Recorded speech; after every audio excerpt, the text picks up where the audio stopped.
искаш нещо да се случи, се събуди и работи, а не като бълък да спиш и да седиш и да чакаш то да се случи.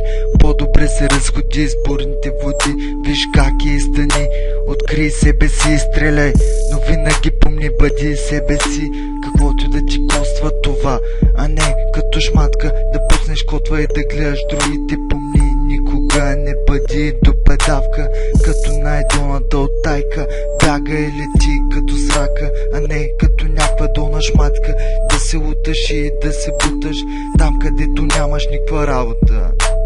Най-добре стани и се разтърси, мислите се събери и действай, преди някой да те изпревари и да ти играе най-големите шамари.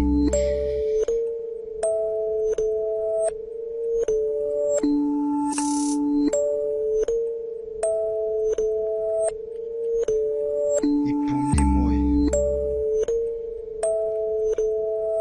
и помни.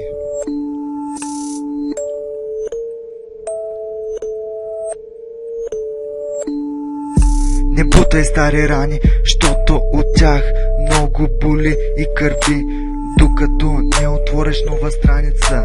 Опитай истинското от тъпото, да отделиш, а не като баница, да седиш и да смърдиш както онзи тъп едермиш.